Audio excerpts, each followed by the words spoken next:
Hello and welcome to Ask the Accountant. We have cool friends. We're finally back. We're finally here.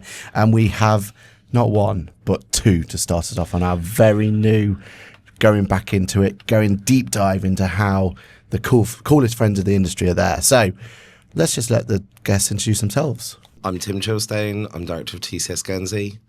I did what else do you want me to say, really? That's it, isn't it? Is that what you wanted? I'm a bookkeeper based in Guernsey, employ a team of 6 people, including Millie, who is now an award-winning bookkeeper. And we like coming over and getting involved in all the ICB stuff and everything else. And so obviously we couldn't pass up the opportunity to hang out with our cool friends. Have a cool friend episode. Millie, do you want to introduce yourself to the world? Yes, so I'm Millie Goubert. I'm operations manager at TCS, so I basically just make sure Tim does everything he should be doing at all times. You missed the award winning.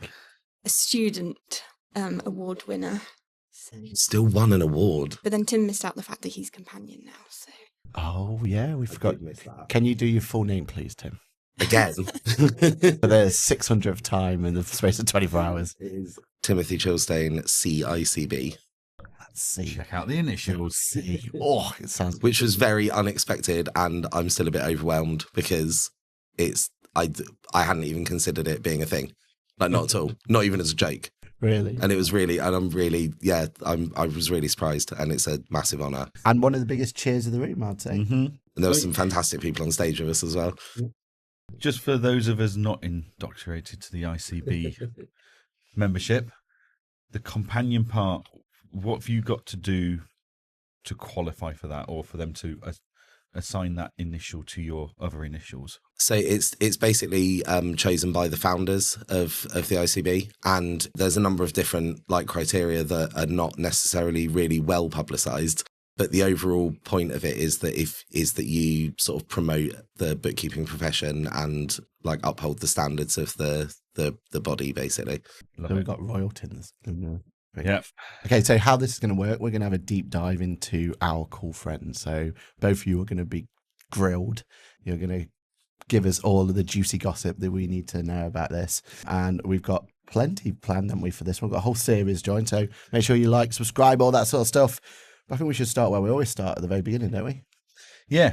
So many of the viewers and listeners will already know both of you, because you have been on various things before. So, Millie, you've done a podcast pit stop.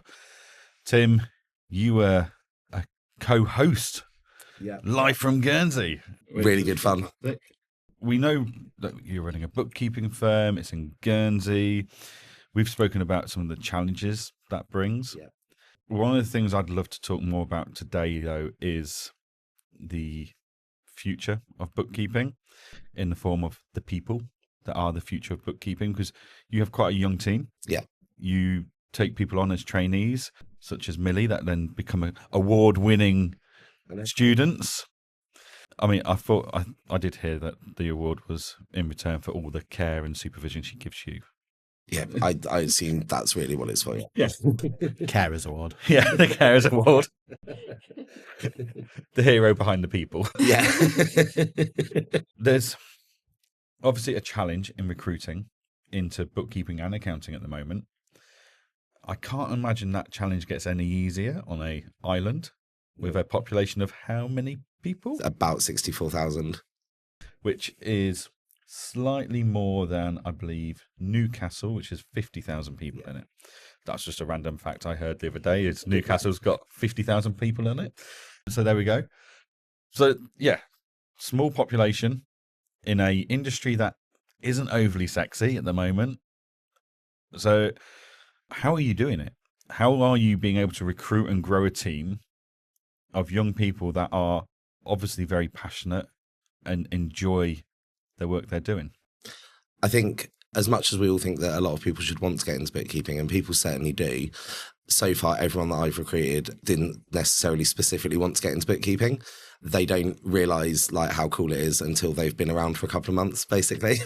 So, for example, when I recruited Millie, I had a member of staff who was going back to uni, and I needed the cover, and Millie had just left her previous job without a job to go to get the fear. So irresponsible. It was that miserable. And so Millie originally came on as a temp, and it was just like, oh, well, you know, you can stick around for a few months and see what you think. And then if you hate it, you can leave and no hard feelings. But luckily, Millie didn't hate it. And then when we recruited Hannah, for example, Hannah we originally recruited as admin assistant. She previously worked in childcare and obviously didn't necessarily want to get into bookkeeping, but wanted to get out of childcare. And then Emma was basically a school leaver. So she was kind of just looking for not necessarily any old job, but she was looking at a wide range of different options. There's a lot of pressure on people still, although it's a little bit less than it was maybe 15 years ago, that you must get your A-levels and go to uni, and that just isn't suitable for everybody. And I think that one of the things that I've always been trying to push is that bookkeeping is one of those professions where actually, no, you don't even need A-levels, you don't need to go to university, and you can get a decent qualification and, more importantly, a strong set of skills that are going to last you, you know, forever and ever, because people are always going to need bookkeepers, even if the work that we're doing is going to change and evolve. Yeah. It's not a profession that's going to ever be completely eliminated. You know, it's not like a coal miner that we no longer have any of in the UK because we're no longer mining coal. You know, it's something that'll always be around. Brilliant. And how did you find the fact that she went from admin, it was admin, wasn't it, Hannah, to bookkeeping? That was a fine transition, or was it over time? Or talk us through how that worked. It was over time, but mostly through training. But she actually did it in a year, so it was a very rapid promotion for her. But she did her level 2 certificate in bookkeeping with ICB, and then once she passed that, she became accounts manager. That's pretty good, isn't it? It's pretty good. And I assume admin-wise, it was more kind of company secretarial, that sort of work. So she kind of got an idea of how businesses were working anyway. So it was more of a So fill the bookkeeping. The admin role in our practice is probably different to a lot of others because most of our clients are within a 5-minute walk. It involves a lot of errands. There's a lot of going around fetching paperwork that, because hospitality, so a lot of invoices still come on paper. Yeah. There's a few clients that we pick up their cash every day and bank it for them. Oh, wow. Okay. And just general sort of running around town doing stuff. And so that's kind of the admin role. But then, yeah, Hannah also, I mean, we don't really do company secretarial work in Guernsey because you have to be a CSP for that. And that costs many tens of thousands of pounds to do. But in terms, yes, like just general sort of admin and like the low level company secretarial admin, you know, like just like, oh, I've updated this copy of this shareholders register, for example, the non-regulated stuff. That's all, Hannah picked all that up really, really quickly. I love that. So I think we've kind of jumped the gun a little bit because really we should start with how they started, where we go from. Well, we already know how Tim's firm started, and we've already discussed that on other episodes. Yeah, but it always sets. I can give you the really short version since we have already discussed it. I was bored. I'd moved to Guernsey. I'd worked for a startup. The startup had failed. I'd done a bit of temping. I had the opportunity to start TCS, and it was something I'd kind of been toying with for years and years, and just never actually sort of done, because every time I'd thought about doing it, someone had come along and gone, oh no, but look, there's this job here that you could apply for and that would be a really good job for you and it's easy. And I've gone, yeah, that's true, that is what would happen. So this time I just didn't do that, and I was lucky enough to be offered a 6-month. Someone basically became my first client with a fixed term and allowed me to spend that 6 months half working for them and half building up other clients. So that was why I was actually able to do it. And what I love as well from everything you've told us is you're not just doing traditional bookkeeping. You've already said today that you're doing bank errands and everything like that. Was that from day one that you were offering that? Because a lot of accountants, bookkeepers out there, they're afraid, aren't they, to kind of offer anything other than... Yeah. Pretty much. It was one of my very early clients, and he basically took on a sandwich shop. Him and his business partner at the time never really had to cash up a till before. And the second night that they were there, they spent like over an hour trying to cash up the till and still couldn't balance it. And he went, look, can I just pay you to do it? And I was like, yeah, cool. Like, you know, it's early days. I was like, yeah, I'll do that for a little bit more money. Amazing. But then it does give us a greater level of control and accuracy, because cash can be a nuisance to keep track of. And, you know, people think, oh, I'll just take this 10 quid out of here to go and get some light bulbs, and they forget to put the receipt back. And suddenly by the end of the year, you've got a variance of thousands of pounds. But the ones that we cash up and bank, we know that we've taken the right amount of money off site, banked the right amount of money, and it reduces the sort of mystery a little bit. Awesome. Brilliant. And for those of you who want the full detailed background of Tim and TCS in Guernsey, we'll put the link to that episode where Tim was live co-host with me into the comments on YouTube. Okay, so we've spoken about the fact that people are tending to fall into it rather than hunting for bookkeeping and accounting. So, Millie, you've fallen into a job. what was it that made you go from it's temporary while I look for something else and I'll see if I like this to no, I'm gonna do this. I'm gonna do studies. I'm gonna become the operations manager. I'm gonna become Tim's carer. I'm gonna win an award. Well, I think I just found out that I was actually quite good at it, which I think came to a shock to everyone in my life because I was doing marketing originally and maths was like my least favourite subject, but it turns out you don't actually need to do that much maths. That's what software's for. And it was fun and Tim's good fun. And now we have an office which just isn't what you would expect an office to be like. And I think that's why a lot of our team hang around because it's just fun. Community. Yeah.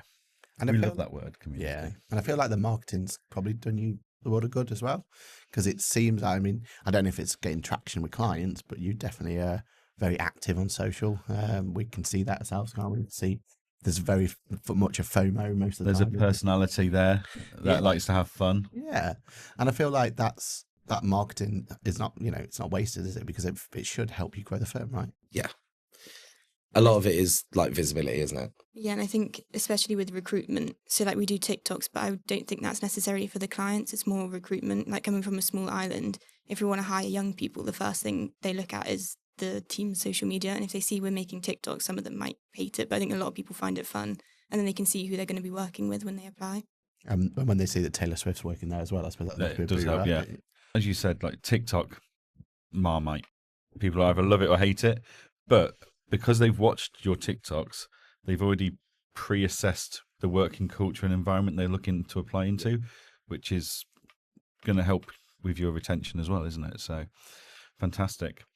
Okay, so Tim's coming to the end of his career now. Like he's getting closer to the end. They're really elderly now, actually. Yeah. But like for someone that's going into bookkeeping and accounting, right? They've just come out of a job, in your case, marketing, which has led you with skills that you can help the firm elsewhere with. In your view, what are the opportunities in this industry for young people? Like, would you encourage anyone to get into this industry, or are you like, yeah, it works for me, but I can see why it won't work for a majority? I would definitely encourage people to do it. I think training-wise, there's so many different options. So like for us, we've always gone ICB, but that's not necessarily the route for everyone. A lot of people do their own practices if they want flexible working, but there are also larger practices out there. If you do want to just work like 9 to 5, like the variation of practices there's so many, so there's lots of options. Let's go back to diversification. Mm-hmm. You spoke about hospitality. When you were on the live a few weeks ago, Tim, you spoke about EPOS and card terminals and stuff like that. So just share with us how you guys have branched out a bit from bookkeeping to bank runs, which I hope you've told your insurer about that one. We have, actually. We're insured to carry quite a lot of money, and we never carry anything like our limit ever. But also it's Guernsey, where most people leave their keys in the front door and their keys in the car and the windows open when they go on holiday and nothing gets nicked. So half of Liverpool's about to take a holiday to Guernsey. But beyond bank runs and popping out to pick up bits of paperwork and stuff, you guys have expanded your service offering. And it makes complete sense, right? You've gone into hospitality. That's your deep dive. That's your focus, your niche, as it were. Because let's face it, places like Guernsey, tourist destination, hospitality is your key employer and money generator for the island. But nice big market for you there. So how did you fall into hospitality, or did you choose it? And talk us through kind of what services you've expanded on that the traditional bookkeeper and accountant might not be offering their clients, but because you've gone hospitality, that's our sweet spot, that you could then go, right, if we're doing this, we could do this, this and this. So for me, it wasn't necessarily that I specifically chose it. Like one of my first clients that I signed up happened to be a pub. And one of the reasons that I signed him up as a client is because I've got a fairly strong background in hospitality as well. I've quite often had 2 jobs for most of my career, and the second one was almost always in retail or hospitality, apart from one particularly memorable one, filling water bottles in a water bottle factory. A job that you don't imagine exists, but it does. Great in the summer because you get soaking wet all day and keeps you cool. But mostly working in pubs and restaurants and shops and things like that. Petrol stations was always a favourite because they're busy and you never get bored. And so from that, I got a good understanding of, actually how gross profit and everything works properly, because a lot of people just imagine, you just need to get 65% on everything and that's fine. Well, that's not the case. And it was gaining that understanding of, you might need an average gross profit of 65%, but you might need it to be 70% on food and 81% on premium spirits and 52% on draft lager, and it all depends on your sales mix and things like that. So as part of that, I ended up working with a pub group many years ago, and one of the parts of my very sort of ill-defined job was keeping their till system updated and managing all the stock management and things like that. And EPOS systems are a bit of a mystery to some people. There's thousands and thousands and thousands of them out there. Most of them are awful. Most of them are very, very basic. And recently there's been a big push of, all you really need is an iPad. And maybe, you can just tap to pay on your phone. And it's like, but do you actually understand that the iPad-based systems might not have the complex different printing needs you need in a kitchen, for example? Do you understand that 1.9% on certain easy to set up card services is extortion because you could be paying 0.2%? So it seemed like a good natural extension to me. So we became an ICL Touch reseller a couple of years ago, and it seemed like a good natural extension for me because we can provide that whole service. We can look at somebody's EPOS system and review all their pricing and say, hey, actually, we think this needs to go up to £10.50, and this you could get away with bringing it down to 13 quid because at the moment it's 15 and it's more than all your competitors, so you're not selling enough. And it's that whole thing of, do you want 65% of 10 quid or do you want 60% of £1,000? I'll have the 60% of £1,000. And finding that balance for people. And if we then are looking after and supporting and providing the EPOS system as well, that means they only need to speak to us. They don't need to then go back to their EPOS provider and say, hey, can we change this and can we do that? We don't need to constantly badger them for hey, can you get this specific report from your EPOS system? Ask your EPOS provider how to get it. Give us a login. Let us run it ourselves. It doesn't, we've got the whole ecosystem. So we're able to access the data we need at all times. So it was by accident you fell into it? Kind of, yeah. It wasn't like a strategic plan. But then once I started to fall into it by accident, then we developed it into more of a strategic plan. And it needs to be a plan because one of the most trickier clients out there, really, isn't it? And the fact that you've niched down into something that is so interesting as well, isn't it? Because you've got those little aspects you go to, all these different bits that you can go for. So is there any other niche that you're involved in, or is it purely just the hospitality? It's hospitality, really, isn't it? I always say just hospitality, but hospitality and retail. Hospitality and retail have some really key differences, but apart from the really key differences, their issues are broadly the same. They're high turnover, low margin. They face all the same challenges: high rents, high rates, difficulty retaining staff quite often, and difficulty managing stock. So they're very, very similar in a lot of respects. About 60% of our client base at the moment is either hospitality or retail. I'm generally trying to keep it to no more than 60% because COVID nearly killed me, because hospitality was 80% of our clients at the time and they all just simply closed. We were really lucky in Guernsey that for most of 2020, because we did the island bubble thing where you couldn't really go in or out, but we had no restrictions on island. Most of them late May, June, was it 2020, were able to trade again right up until the beginning of 2021 when we had our second lockdown. And if it wasn't for that, then most of them would have been killed off, and I probably would have as well. Yeah, and business coaches are really good at telling us we've got to niche. But then something like COVID comes along, or any other kind of thing comes along, and that could turn your world upside down, because that one event could, as you've just said, it damages the hospitality industry. Or if the hospitality industry is damaged and you're so heavily involved in it, that's going to be potentially catastrophic for you guys. And, I've seen accountants and bookkeepers that focus on property and mortgage providers, and all the housing pricing going up and the cost of mortgages going through the roof has caused them major headaches because people are getting out of it and they've got no one getting into it, and they're now where's my new client base? And it's one of the things whenever anyone says to me I've been told to niche, I'm thinking about going this. That's great, but do not put all your eggs in one basket. No. It's not necessarily neat. I don't like the use of the word niche. I always think it's more that you specialize in a certain sector, but that doesn't mean you should exclude other sectors. And like I said, often there's complementary sectors that are not going to be affected by the exact same market forces, but are going to be. So, for example, for us, one of the obvious diversifications from you've got hospitality and retail, but also really anyone that trades B2C.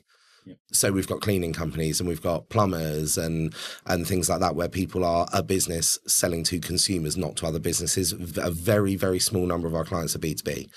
The things that you need for B2C compared to hospitality and retail, it's a lot of similar stuff, right? It's like, okay, how do you get their payments in? How do you deal with stock, which might not be stock like you think of a shop, but stock like, parts and materials and things like that.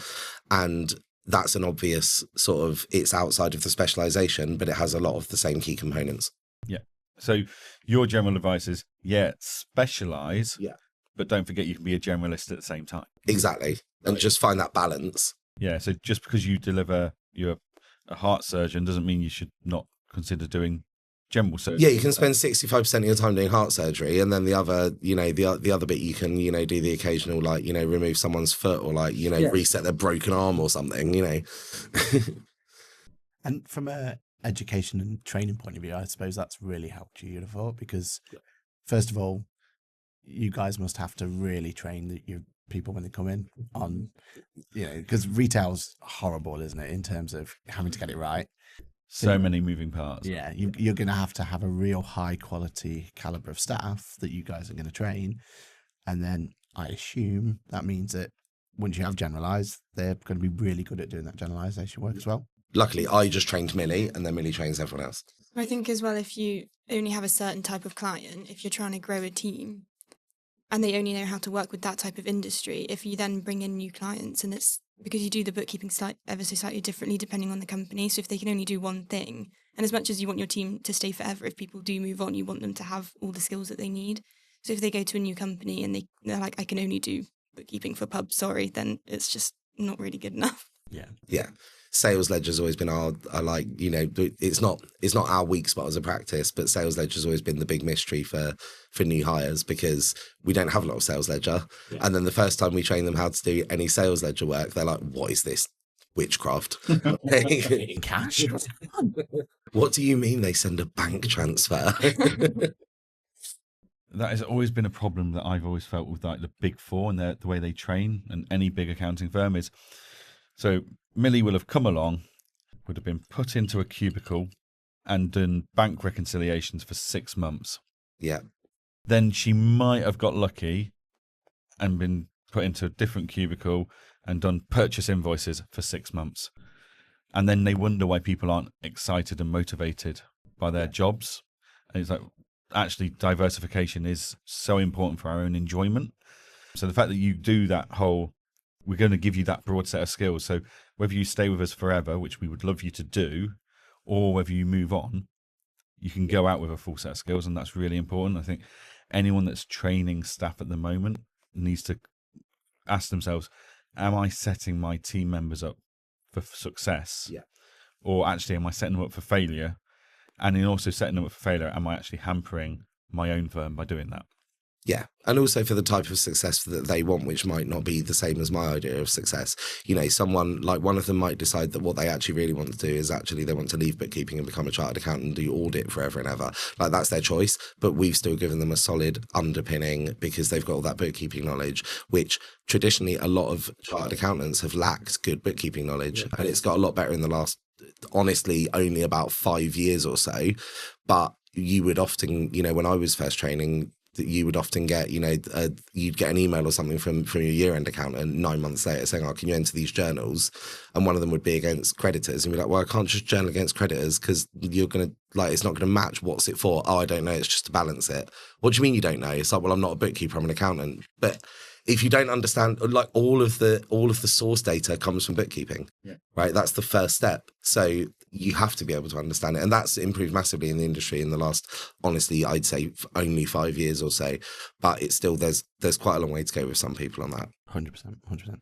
So let's talk about software, because I know I know that you disagree with our choice of software, but Well, yeah, well, Funny shade.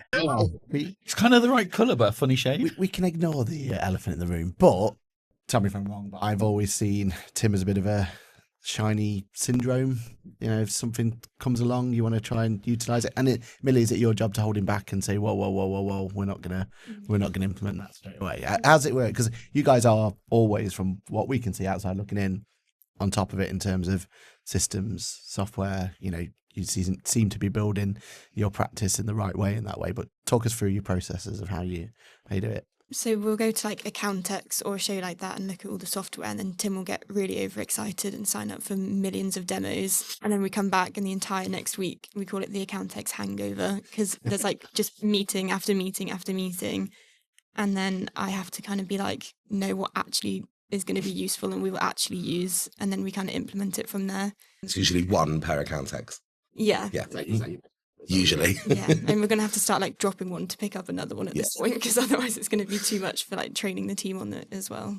If it makes you feel any better, Tim, we have the same thing in my firm. The team will go. They'll be looking. They'll go. He'll be getting itchy soon. He'll be looking at something soon. One day this week, he'll probably walk in with a new bit of software that we've all got to learn. You're already looking at changing one of them for January now. Which? ClickUp. Oh, yeah. But that's valid. It's slowing down. I still love it. It's just not as good as it used to be. But yeah, like to have someone like Millie. So I've got a Jade. Yeah. My Jade is my Millie, who she rightly so challenges me on any software implementation. Going, and if I can sell it to her, I know we're in, and it's going to add value. But if I can't get it past Jade, then I've either misunderstood the pain point I thought I was trying to solve, or I've not done enough research and I got a little bit giddy. But yeah, the fact that your team has a deciding factor in that is really important. And again, any bookkeepers and accountants listening into this and watching this, get your team involved in software implementation and decision making from the beginning, because they're the ones that are using it. They're the ones that are going to be able to turn around and go, this is my pain point. I'm confident this is going to be a solution. The reason that Engager is now so like integral to TCS after only like a few months is because Millie decided that she liked it after all. I was having initially said, oh God, it's ugly. It was overwhelming to begin with, and now we're using it. It does seem It like is good. when you first like dive into it, it's like, oh, there's a lot of stuff in here. Yeah, it's like it's made a huge difference, hasn't it, really? It really has. But that all rested on Millie saying, yeah, okay. And it was actually what did it was right at the time. In a couple of weeks, Millie, there's time tracking coming. Yeah, I do That love was- the time tracking. that I was can what did it see- really, I can wasn't have, it? Like everyone's time tracking on one screen. I can see what everyone's been doing like all day, and the unaccounted time is quite fun if someone has a lot of unaccounted time.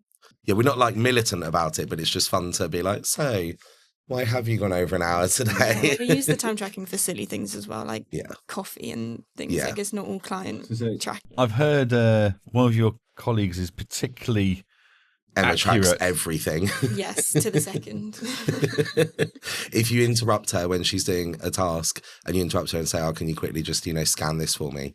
But she'll stop her timer, start a new timer, scan what you want scanning, and then stop that timer and then start her original timer again. You need to zoom in really to be able to see the individual blocks throughout the day. Justification, Tim. Yeah. Does this need invoicing? Maybe. TikTok timers. Yeah, TikTok timers. Fantastic. So you're obviously looking at great tech. You've got your niches and your specialisms. Yeah. You're recruiting people and getting them excited to work in the bookkeeping accounting industry. So it sounds like you've got a really strong foundation for moving forwards.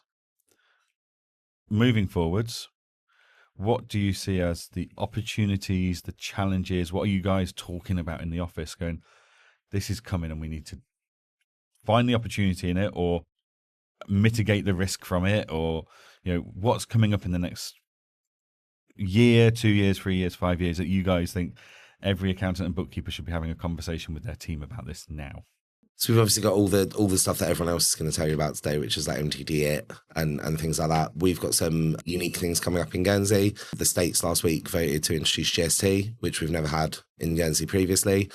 which for the non-international people is VAT. But it's on everything, literally everything. Food, children's clothes, all those things that people like to exempt in most countries. It's on everything, which is exactly what they did in Jersey. So they're kind of copying Jersey, really, because the idea is to make it simple. Whether it actually comes in or not remains to be seen, because there's so much opposition to it. A lot of people will stand at the next election on I'm going to overturn the GST vote platform. But let's assume for a minute it does come in. We're looking, and I've already been messaging with a couple of other accountants and bookkeepers on Ireland about how we can make sure that this is introduced in an efficient way. And it's a really good opportunity to maybe push for a bit of overhaul of the revenue service. We still do quarterly returns in Guernsey. Our tax codings still come on a bit of paper, although they do email it to you now, but it still is a bit of paper in the post. It's just they send you an email copy too. There's a lot of things that need to change to make it more efficient, and this is a prime opportunity to do that. They did it in Australia when they introduced GST 24 years ago. They got rid of, I think, 6 different tax reference numbers at the time, and now every company has technically 2 references, but everyone uses just the 1 reference number for everything, which makes everything more efficient, and that helps with digitization and being able to see exactly what you owe and when you owe it for. So that's a massive sort of local opportunity for us to actually like make sure that we can do whatever we can to help that be as efficient as possible. Because if the government's facing a shortfall, then surely like spending millions and millions implementing a new tax and a whole new team to run it isn't the way to make up that shortfall. The way to do it is to look for efficiencies. And if as bookkeepers and accountants we can help with that, which in Guernsey we have the unique position, we know the email address and first and last name of the head of the revenue service and the chief minister, and we can bump into people walking around, and that's quite unique. You don't have that in the UK. If you're lucky, someone real high up at HMRC. But HMRC is so enormous that they might be real high up in completely the wrong section and not be any good for you at all. Whereas we can go, right, who do we need to speak to? Oh, you need to speak to Dave. All right, cool. How do I get hold of Dave? Oh, I'll put you through. And suddenly you're talking to, the director of social security or something. And that's one of the great sort of advantages to being Guernsey based, that we get the sort of efficiency of being able to speak to people directly. So that's an advantage. And one thing I love about you is that you bring your team along to the events, even though we say this a lot, don't we? Like, people struggle in our industry to go from outside London. It seems like, how dare you go up on a train for 2.5 hours or whatever it is, right? But you literally have to jump on a plane, take your whole team. There's a whole logistical nightmare for you to get over here. Do you find that, you must kind of, because you keep coming back, but do you find that being in Guernsey, is that always a benefit to you? Is there kind of sometimes when you see a bit of software and you go, that's just not going to work, everyone's shouting about software X, Y, Z, and you're like... Do you want a list? Millie will make you a list. It'll be a long list. Apron. Yeah, Apron. It'd be nice if we could have Apron in Guernsey. What really irritates me is that so many of these software vendors will not even consider it, right? They go, no, it's not in our risk appetite. Can't be bothered, basically.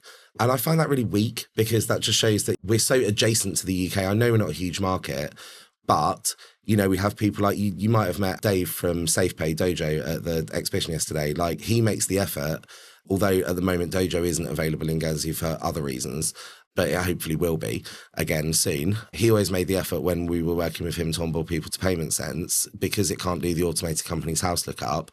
He worked out what documents we needed. They looked at it. They said, yep, this is fine.